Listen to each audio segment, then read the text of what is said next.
Hello everyone and welcome to this video. Now today I'm going to be doing the third part in the series of my top 50 albums of all time. So in this third part we'll be going through numbers 30 through to number 21. So yeah, again, just to kind of reiterate, these are my personal top 50 albums as of kind of autumn kind of 2025. So this is a list that probably will change again like a few years time, like I would suspect. Also limited myself as well to a maximum of 2 albums per artist as well. So anyway, we will just get cracking with this part of the list with number 30.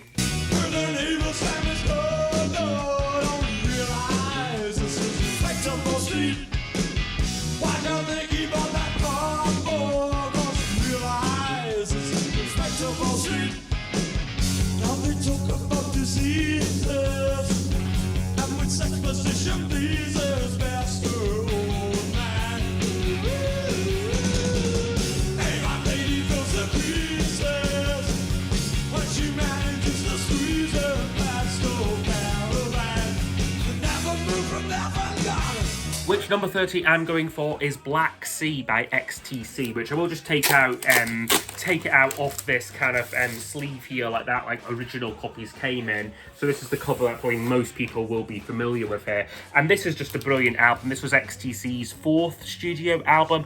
And I think this was really the one where they kind of found their sound and their whole, like that early XTC sound. I think this was kind of the peak of it, really. It's a great mix of hooky songs. I think the songs are very catchy, very melodic, but also has got that kind of that abrasiveness, that kind of slightly angular quality like the XTC, that early XTC in particular always had. But then they're also on this album really advancing as songwriters, and particularly Andy Partridge on here, who's writing some absolute amazing songs, things like Respectable Street, very kind of 60s influence, those sort of songs, quite observational Ray Davies-esque songs. So that one and Towers of London in particular, all the two that stand out in that regard. But then there's other great ones like No Language In or Long As Is a great, it's almost a kind of, it's a bit more proggy, that song again a way, but it's kind of quite drawn out, quite slow, just a killer performance all round, particularly from Andy on the vocals on that one. Rocket From a Bottle is a lot of great fun. And then another great one is Burning With Optimism Flames. And that's not to mention Colin Moulding's contributions on this album, which again, he was really coming into his own as a fantastic songwriter. So on this album, he contributes to Generals and Majors, which is absolutely fantastic song, as well as, what's his other one again? It's Love at First Sight, is his other one on this album. But I thought he maybe had another one, but no, it's actually only those two Colin gets on the album. But yeah, Generals and Majors was the big hit from this album, which is just an absolutely again fantastic song, really catchy, and just the way the guitar riffs kind of interweave with each other. It's just really well done. So no, fantastic record here by XTC. They would go on, they were all a bit of a journey as a band, kind of where they started and sort of where they ended up in the late 90s. Was quite a journey, and this is very much one of the highlights of that journey for me. Okay, and now at number 29 on the list, we have the most recent album I'm featuring on the list, which just came out this year. It's People Watching by Sam Fender.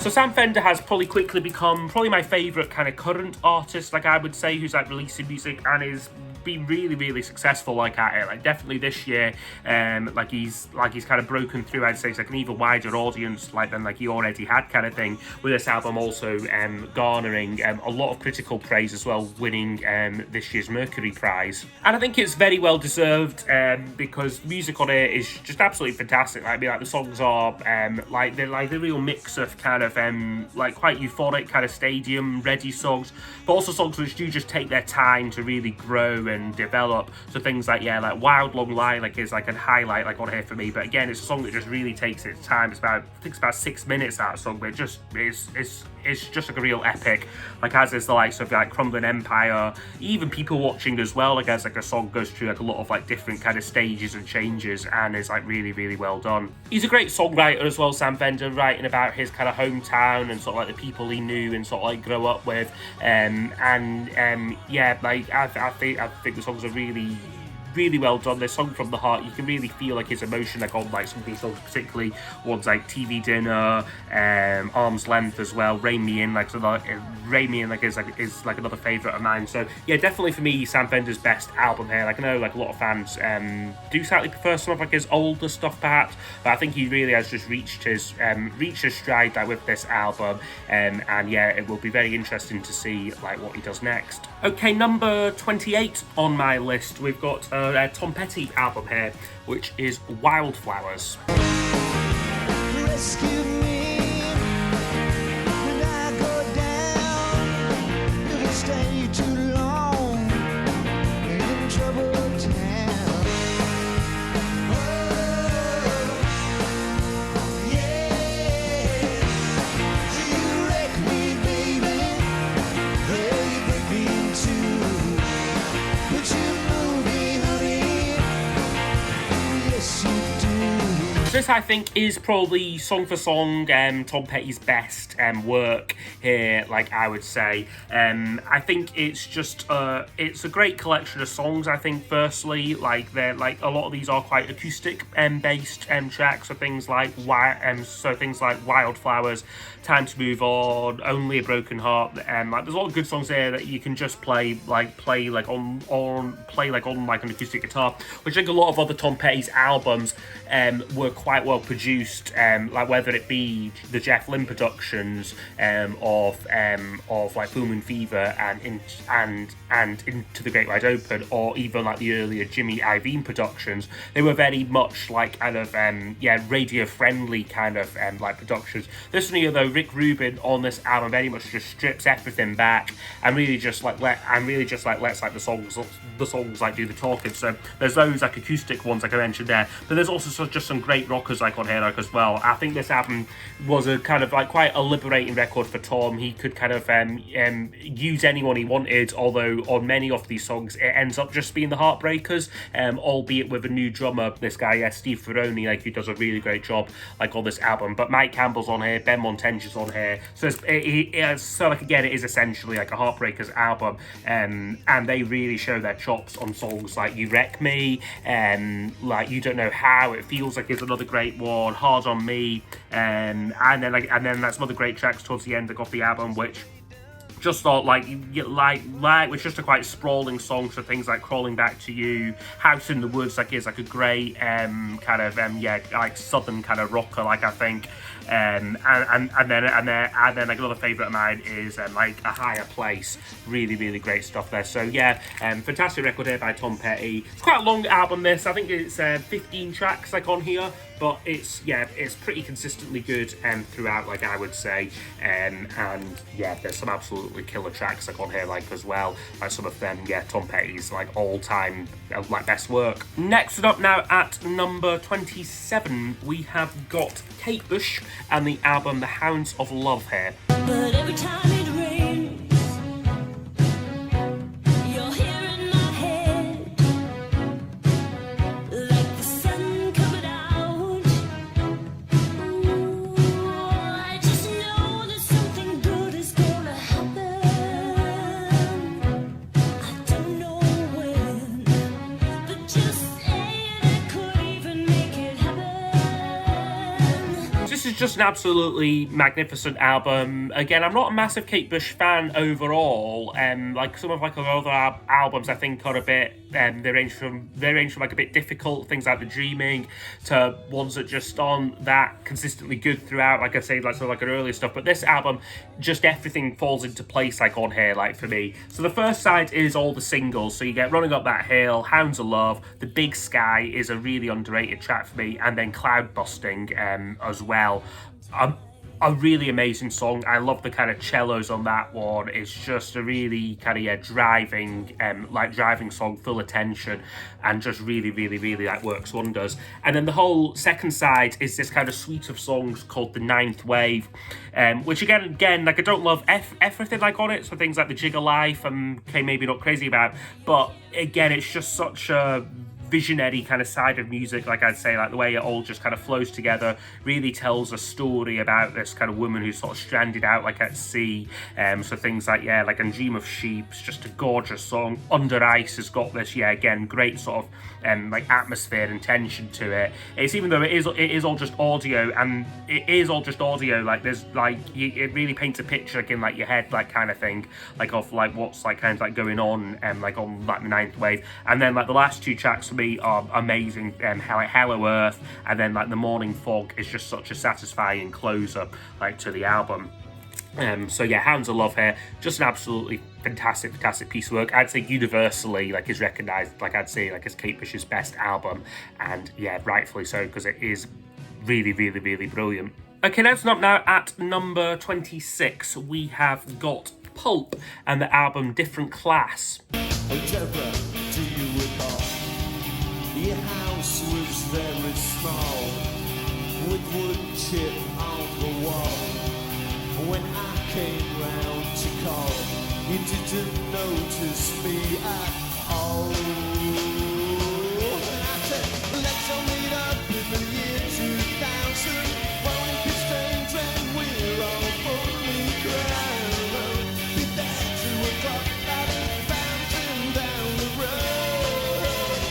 So this is an absolutely fantastic album. Definitely is in the kind of, like I say, most people would probably call this like a Britpop album, but Pulp as a band was so much kind of more than just like their Britpop era, but definitely they wouldn't be as highly revered if it wasn't for them kind of coming of age and kind of getting sort of, popular, like on like, so, and like sort of guys like a band like adapting to like what became Britpop. And they definitely for me are one of the top 3 Britpop bands. It's definitely Pulp, Blur, like and like Oasis for me, like as like the big 3 like Britpop bands. And definitely this album is like one of the best Britpop albums going. So things like Misshapes is just again got like just a fantastic like driving like music like on that one. And Jarvis's great vocals. He's a really interesting vocalist, I think. Like really able to like use his voice like in like different ways and to sort of like evoke sort of like different moods and that. Really like talented guy. Of course, you've got the big singles on here. Common People, just one of the all-time great 90s songs there. Disco 2000 is maybe like even better like than Common People, like I'd say. It's just absolutely fantastic, killer song, great riff, and just again great premise like to like the song Disco 2000 as well. And then some other great bit, and then side 2 like is almost just as good. Things like Something's Changed, a bit more like an acoustic based track, a bit more conventional, but just really well done. Great string section on that one. Sorted for Ease and Wiz like is a great era defining song of like kind of like the 90s kind of rave scene. Fantastic stuff there.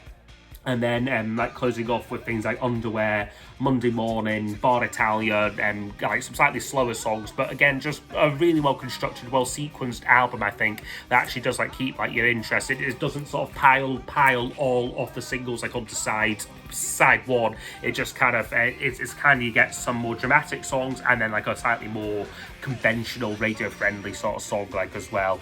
So a Different Class, fantastic record here by Pulp, would be my number 26. Okay, that's up now at number 25. We've got a slightly more obscure one here, but we've got The Church and the Blurred Crusade.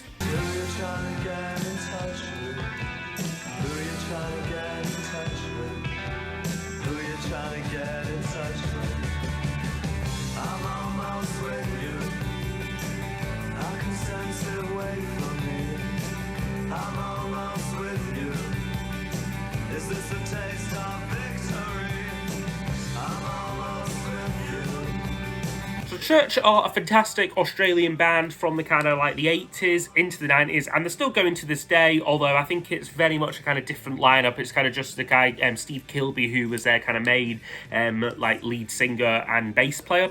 It's really just him, like, and like some hired hands like these days. But the Church back in the day, like back when they started, this was their second album, were an absolutely killer band. And this record is just a great mix of they're slightly more kind of jangle songs, so things like Almost With You, and then tracks like Just For You, Don't Look Back. I've got a kind of a more throwback kind of 60s kind of feel to them, like a lot of chiming 12-string Rickenbacker work like on here. But there's other tracks on here like that are a lot more kind of not quite spacey, but they've kind of got a kind of like they very much were kind of showing the way where sort of like a lot of like 90s bands like would go. Like I'd say, like I hear a lot of like the House of Love like on here, like a favourite of mine, and kind of that sort of not quite shoegaze, but that kind of like just really big sounding guitars like on like this album. So songs like You Took like are just a fantastic like are just fantastically produced. Like A Fire Burns like is like another one. An Interlude is just brilliant again. Like very dynamic songs these, and yeah, they're just a really like underrated band. I think like the Church, this is definitely my favourite like of their albums. I think probably most people would maybe say either what's the one called Starfish, or they've got one called Priest Equals Order, which is also quite highly regarded. But this one for me is just where they were like at like their absolute peak. Like I would say like early Church is just absolutely like fantastic stuff. So yeah, brilliant record here from 1982. Okay, next up now at number 24, we have got this album, which is The Colour of Spring by Talk Talk.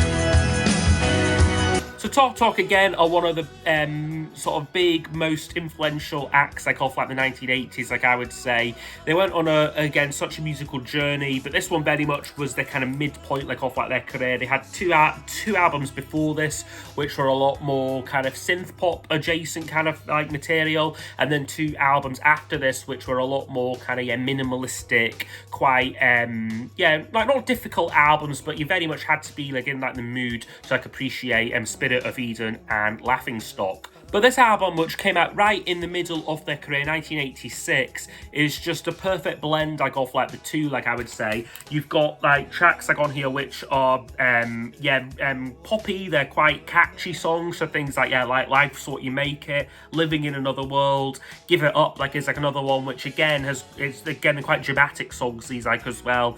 Production wise, just absolutely stunning. The soundscapes on here like are just great, and again the quite dynamic songs like as well, and it's just one of my favorite sounding albums. So yeah, tracks like Give It Up, but also like I Don't Believe in You is probably my favorite like on here. Just again, Mark Hollis's vocal, an incredible singer like Mark Hollis. Like he'd kind of get a lot more quiet and minimalistic like as like he went on like in like his career, but this album he's really belting out like these songs. So yeah, on things like Give It Up and like I Don't Believe in You, he's just using his voice like to like absolute perfection, like I'd say. So yeah, Talk Talk, a really great band here, great album artwork like as well, and yeah, just brilliant sounding records and like all round. So yeah, Colour of Spring would be my number 24. Okay, next up now at number 23 on my list, we have got a Prefab Sprout album here, which is Swoon. The anguish of love at long range. It should have been a doctor, oh, then they can see what they're getting. Oh no, don't blame Mexico. That's a piece that the whiskey priest may yet have to forego. So yeah, this was their debut album, came out 1984, And this is just an absolutely amazing record. It's one that really, really appeals to me, I think, because it is quite an odd album. Like both lyrically, he's just like Paddy McAloon singing about crazy things in there, whether it be kind of chess champions, never playing basketball now, like working in Jodel Bank on like these satellite dishes. He's just all over the shop, like on this album, like lyrically, and the music very much matches it as well. They're doing some crazy guitar chords like on here, and like some weird things with the time signatures, but at the same time it doesn't feel difficult, you know, like once that you get into this album and you kind of I guess kind of know what's coming sort of thing, like it's just a real treat, and like it's one that just doesn't like I don't like ever tire like of hearing. I think the musicianship on here like is absolutely stunning, particularly like the drumming like on this album, like on tracks like Q Fanfare and I Couldn't Bear to Be Special. Like I'm not sure like who the drummer is like on here, because they were just a 3-piece like on this album, Prefab Sprout there, so it was just Paddy Martin and Wendy Smith like were like the kind of core lineup, but they must have had a session drummer like on here. But the musicianship's brilliant. And yeah, it's just a really great record and a great starting point, a really like assured debut album here, and a record that, you know, I don't think there's anything like it really. Like I've not really been able to find a kind of sort of like a contemporary band like off theirs who like make music quite like this, and kind of Prefab Sprout would kind of develop their sound. They become a lot more polished like as like they went on, with some great results like later on like as well. But this for me just kind of encapsulates the kind of core Prefab Sprout, which was this slightly like idiosyncratic kind of songwriting like all over the place, but just again really catchy, a lot of hooks like on here for me too. Okay, next up now, number 22, we've got a long-standing favourite of mine. I reckon like if I did this video say 10 years ago, this is an album which probably would have been on that list somewhere on it. Be Simon and Garfunkel's Bridge Over Troubled Water here. The only living boy in New York.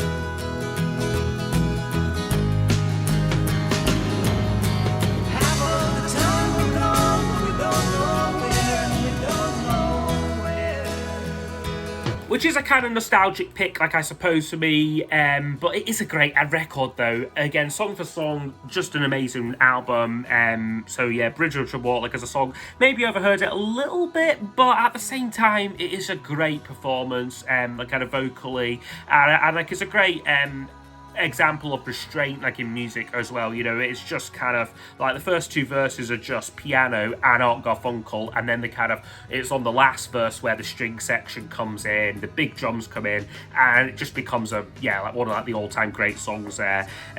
You've got some interesting examples and forays into world music like on here. Paul Simon sort of I guess like kind of foreshadowing where like he'd go like in like his solo career. So things like El Condor Paso have got a kind of Peruvian feel like on that one. You've got like Why Don't You Write Me, a kind of very early kind of reggae sort of like style song there, like which is really good. And then other great Simon Garfunkel hits like on here, like Cecilia, fantastic track, really catchy, and like Keep the Customer Satisfied, again a great production, like on here too. That's a real kind of you got like horns on it. You've got a great kind of sort of like substantial kind of rhythm section like on that one, which you didn't really have like up till this point. So that's again fantastic to hear that like on like Simon and Garfunkel album, and then the more traditional Simon and Garfunkel style songs as well, so things like The Boxer, which is really just like the two of them, like sort of like Paul like his guitar, aside from then like the chorus where you get the big echoey boomy drum like on it. It's just fantastic, this record here. And like again, like I said, and like again, like as I said, maybe a bit of like a nostalgic pick, because this was an album which I probably grew up with. It was one of my granddad's favourite albums, like Simon and Garfunkel, and the songs still resonate with me to this day. So yeah, brilliant record here, Bridge Over Troubled Water. And then we'll finish off this part of the list with my number 21 pick, which is Deacon Blue and Raintown. Let's call dignity.